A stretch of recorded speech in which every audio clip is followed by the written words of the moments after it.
you will hear Kevin Brown asking for information about renting an apartment through an agency. First, you have some time to look at questions 1 to 5.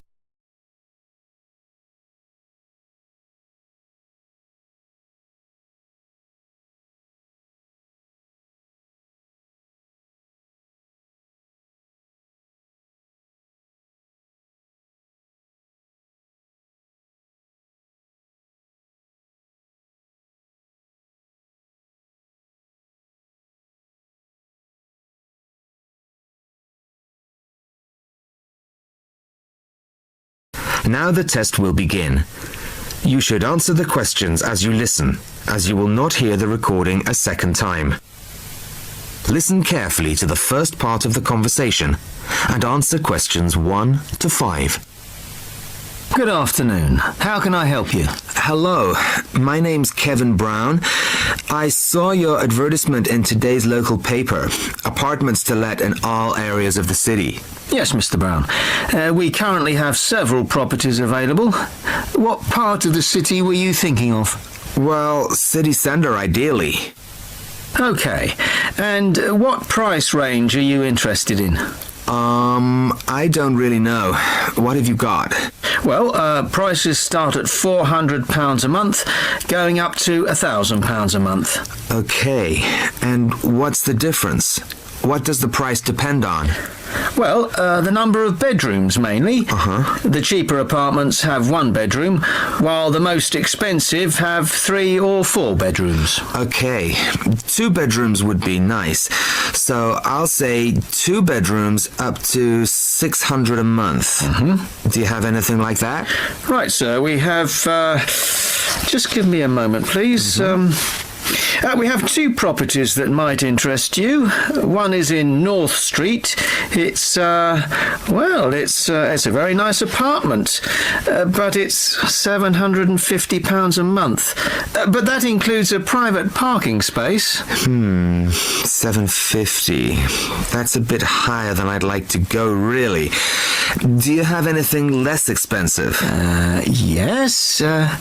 We have another one at £625 a month. 625. All right, that sounds interesting. Where is it? It's in Cornell Road, number 12B. I don't know that. How do you spell it? It's Cornell. It's near the park. I've never heard of it, but I'm sure I'll be able to find it on a map. Before you hear the rest of the conversation, you have some time to look at questions 6 to 10.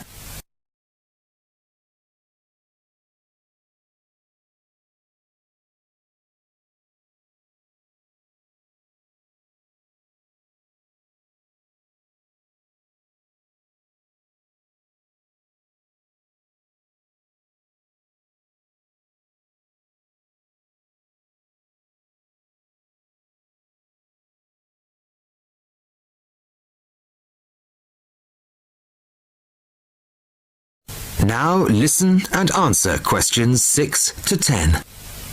So, would you like to see the apartment, sir? Yes, I would. I'd like to rent somewhere fairly soon. Would tomorrow be possible?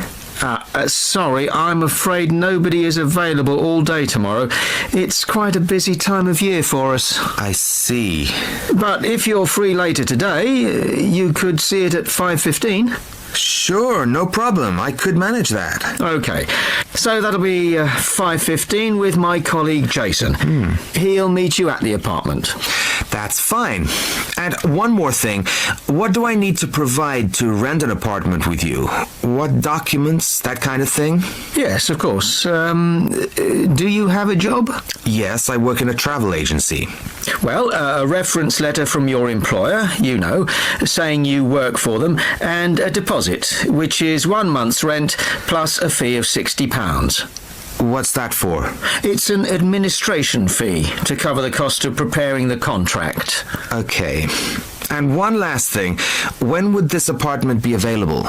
It's empty now, so you could move in as soon as the contract was signed. That's great. Thanks very much indeed. Bye. Goodbye, Mr. Brown. That is the end of section 1. You now have half a minute to check your answers.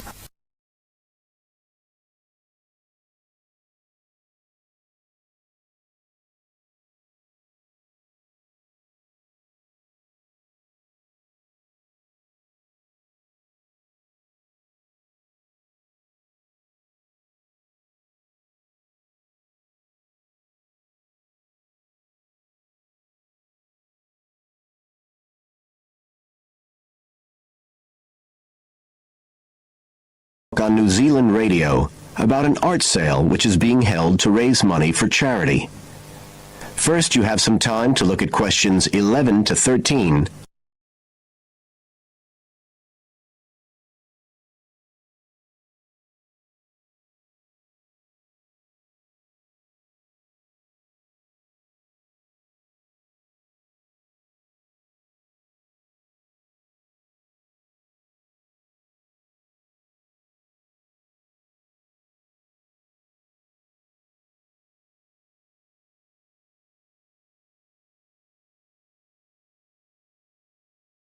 Now listen carefully and answer questions 11 to 13.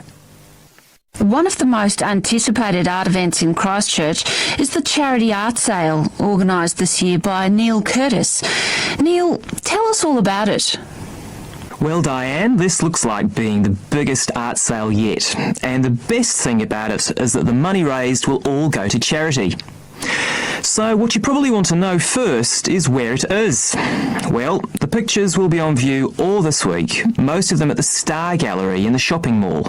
But we have so many pictures this year that we're also showing some in the cafe next door. So do drop in and see them any day between 9 and 5. Now, if you're interested in buying rather than just looking, and we hope a lot of you will be, the actual sale will take place on Thursday evening, with sales starting at 7:30. Refreshments will be available before the sale, starting at 6:30. We've got about 50 works by local artists showing a huge range of styles and media, and in a minute I'll tell you about some of them. You're probably also interested in what's going to happen to your money once you've handed it over. Well, all proceeds will go to support children who are disabled, both here in New Zealand and also in other countries. So you can find an original painting, support local talent, and help these children all at the same time. Before you hear the rest of the talk, you have some time to look at questions 14 to 20.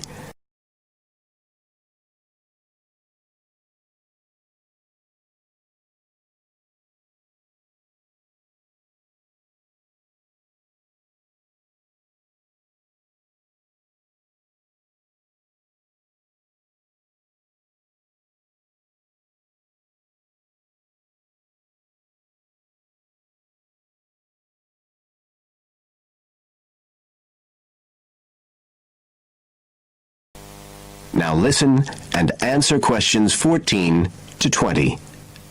Now, let me tell you a bit about some of the artists who have kindly agreed to donate their pictures to the charity art sale.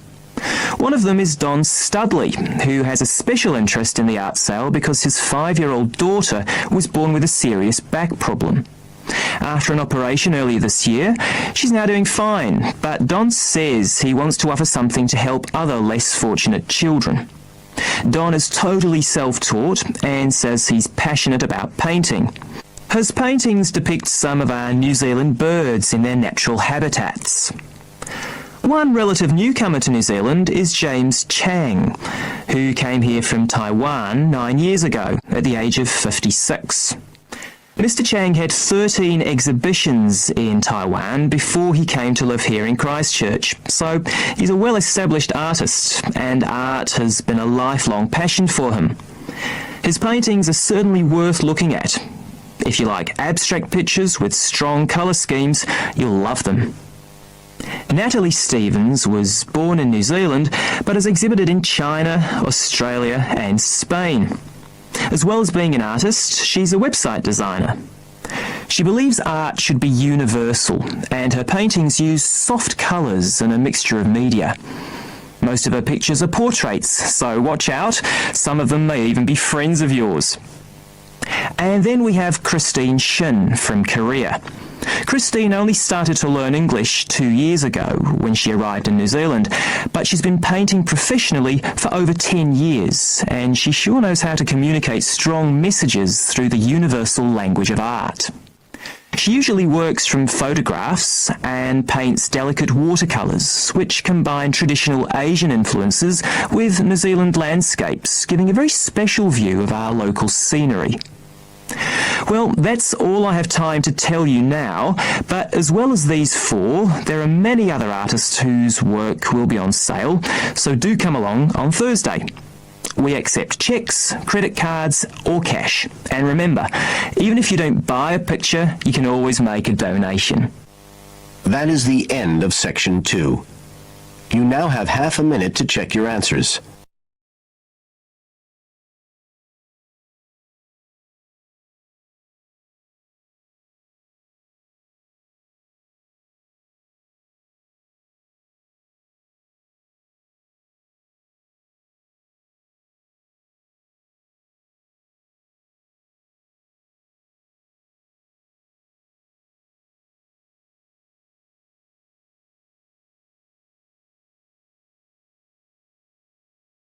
Now turns to Part 3. Part 3. You will hear a trainee teacher called Eve talking to her university tutor about her preparations for teaching practice. Before you listen, you have some time to look at questions 21 to 25.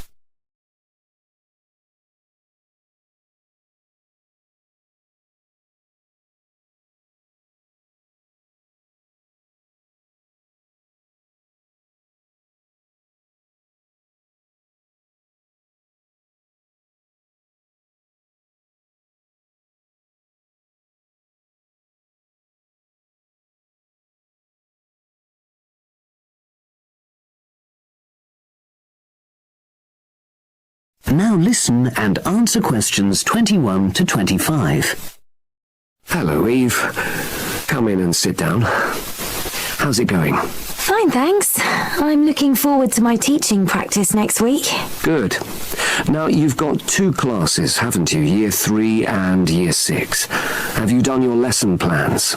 Well, I've decided to take the topic of renewable energy.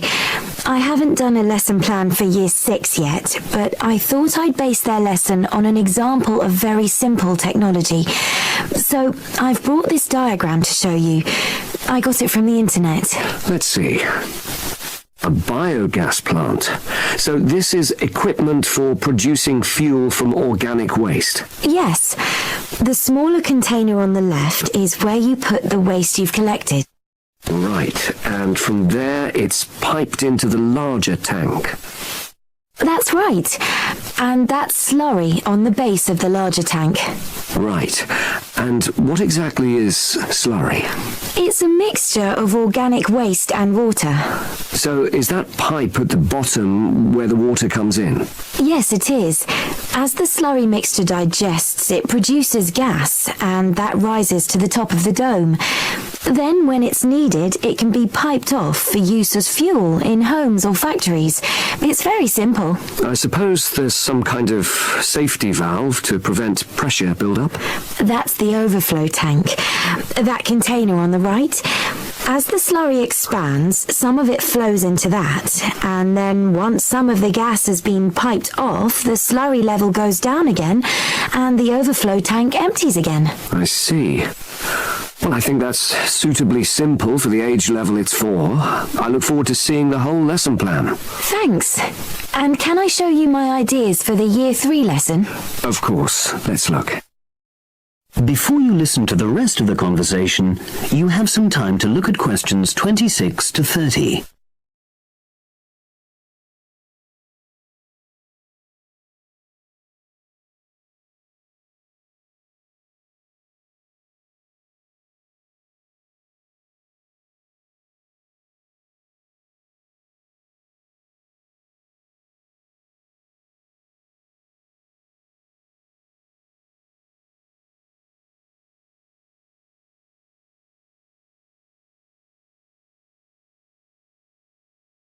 Now listen and answer questions 26 to 30. I thought I'd introduce the topic by writing the word energy on the board and reinforcing the spelling and the pronunciation. Then I'll do a little mime, run on the spot or something, to convey the sense. I'd keep it brief at this stage. Yes, I will. Then I'll wipe the word off and write the question, where does energy come from? And see what the pupils come up with. Fine. I'd suggest that you just brainstorm at this stage and don't reject any of their suggestions. Yes, that's what I was going to do.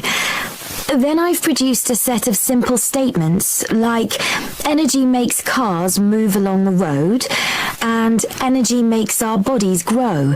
There are 8 altogether. Are you going to give them out as a handout or write them up on the board? First, them up on the board and then I'll read them out loud. And I'll get the pupils to copy them out in their notebooks. I'll also ask them to think up one more similar statement by themselves and add it to the list. Good idea. After that, I thought I'd vary things a bit by sticking some pictures up of things like the sun and plants and food and petrol and a running child. And I'll get the pupils to work out what order the pictures should come in terms of the energy chain. I think that's a very good idea. You could move the pictures around as the pupils give you directions. Yes, I think they'd enjoy that. And to finish off, I've made a gap fill exercise to give out. They'll be doing that individually, and while they're writing, I'll walk round and check their work. Good. And have you worked out the timing of all that? It'll probably take you right through to the end of the lesson. That is the end of section 3. You now have half a minute to check your answers.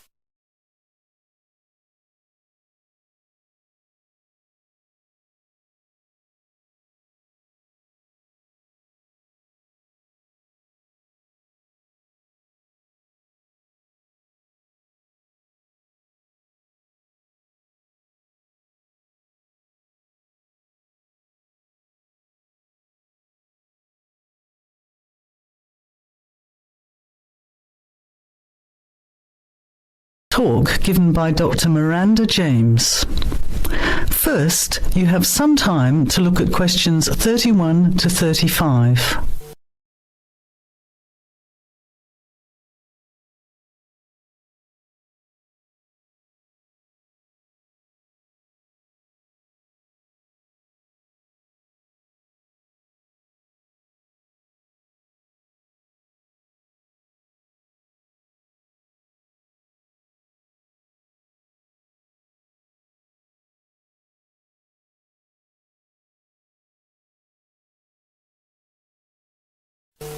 Now, listen carefully to the talk and answer questions 31 to 35.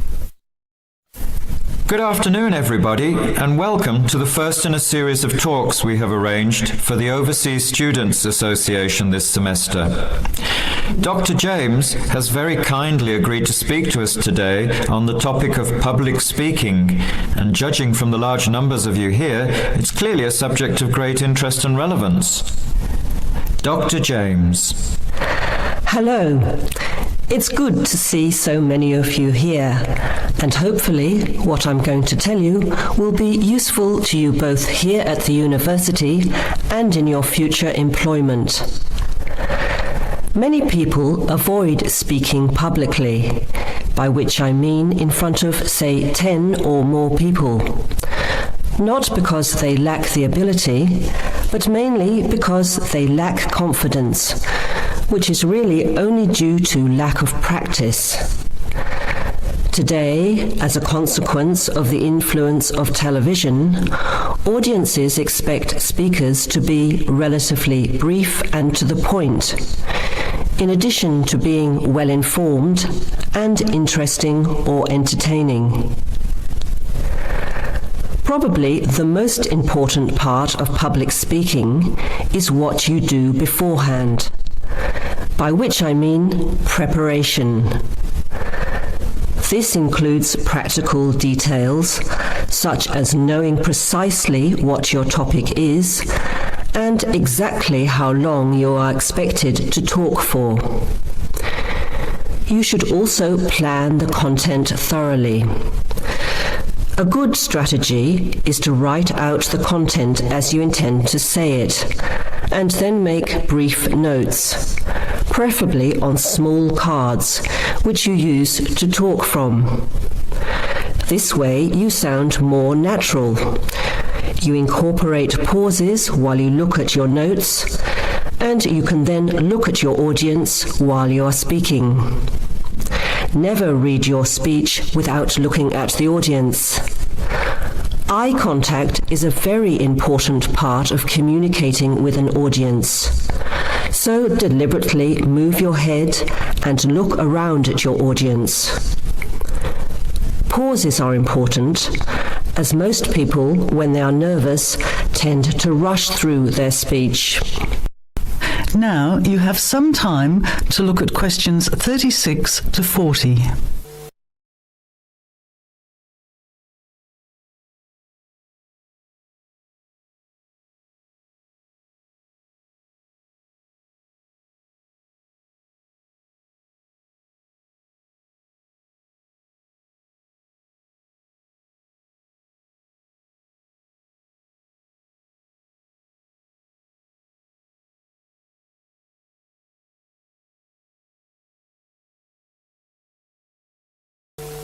Now listen and answer questions 36 to 40.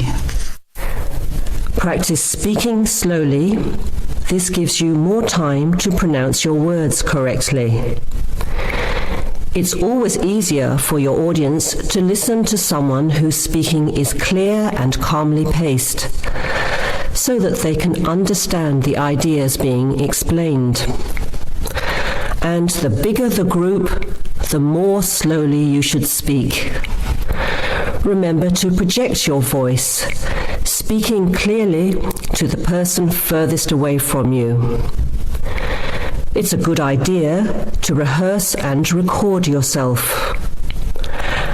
Pay attention to your intonation when you listen to yourself. It's even harder if you're speaking in a second language, I would imagine. But there's nothing worse than listening to a flat, monotonous voice. So try to vary your tone and rhythm. This will add meaning to your words. Lastly, pay attention to both your posture and your gestures. A confident person stands or sits in a small group with their head up, chin out, and shoulders back. Try to avoid scratching or fiddling with your hair or beard, or pens, jewelry, and so on. These movements can distract and irritate your audience, yet you may be unaware of them yourself. Another reason for rehearsing, preferably with feedback from a friend, or better still, on video. I hope these few tips will make your experience of speaking in public a little easier. Remember, practice makes perfect.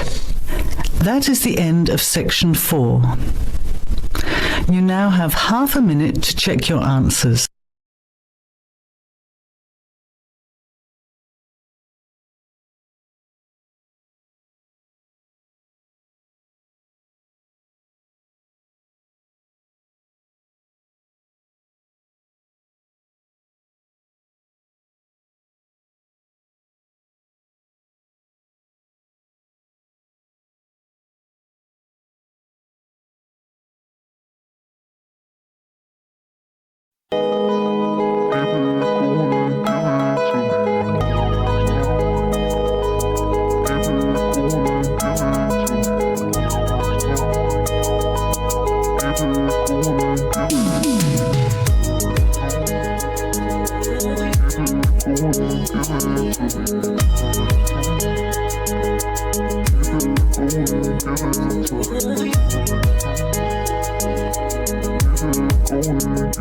Give it to me.